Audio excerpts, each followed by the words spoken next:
In the third part, Dom Gueranger elaborated on the outlook of the only true school of history, the Christian.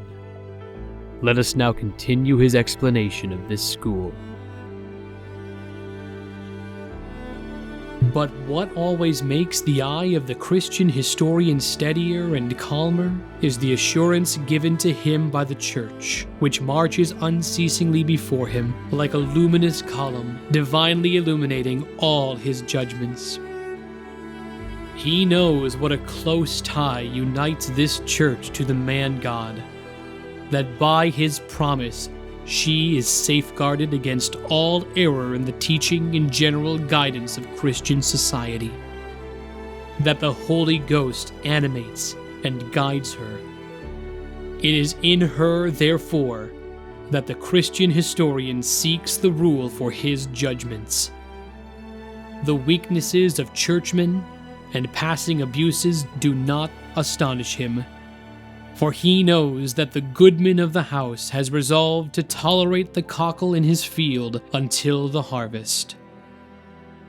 If he must tell sad stories which bear witness to the passions of humanity, then he is careful, at the same time, to attest to the might of God's arm, which sustains his work. Yet he knows where leadership shows itself. The spirit of the Church, her divine instinct. He receives them. He accepts them. He confesses them courageously. He applies them in his narratives. Also, he never betrays, never compromises. He calls good what the Church judges to be good, and evil what the Church judges to be evil. What does he care about the sarcasm and clamor of short-sighted cowards? He knows that he is in the truth, since he is with the Church, and the Church is with Christ. Others persist in seeing only the political side of events. They lower themselves to the pagan point of view. The Christian historian remains firm, because he is certain in advance of not being mistaken. If today appearances seem to be against his judgment, he knows that tomorrow the facts of which the import has not yet been revealed will prove the Church and him right. This role is humble, but what comparable safeguards do the fatalist, the humanitarian, and the naturalist historians have? They put forward their personal judgment. Everyone therefore has the right to turn their back on them. In order to get at the Christian historian, it is necessary to first demolish the Church on which he depends.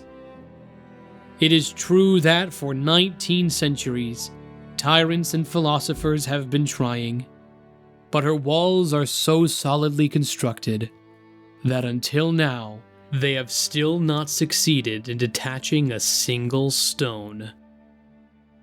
But if our historian, in following the sequence of the events of this world, sets out to research and report on the aspect which connects each one of them, more or less remotely, to the supernatural principle, then with even greater reason is he careful not to keep silent, not to conceal, not to mitigate extraordinary facts which God produces, with the aim of authenticating and making still more palpable the marvelous character of the relations which he has established between himself and humanity.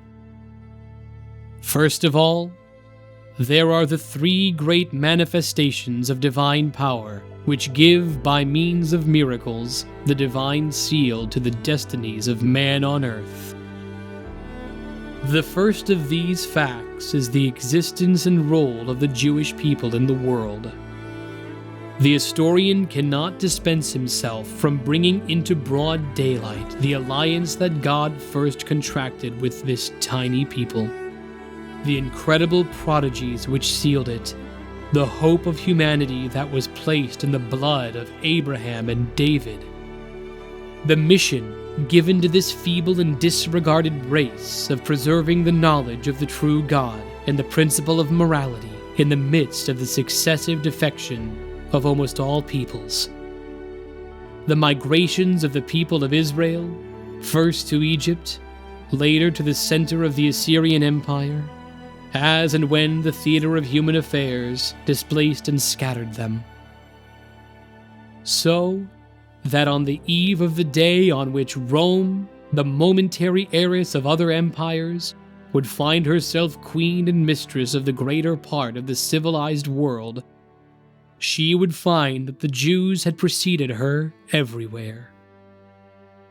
They were already there, with their oracles translated into the Greek language, known by all peoples, isolated, unassimilable, a sign of contradiction, but giving testimony that there would soon come, nearing day by day, he who must unite all the nations and gather together in one the children of God that were dispersed.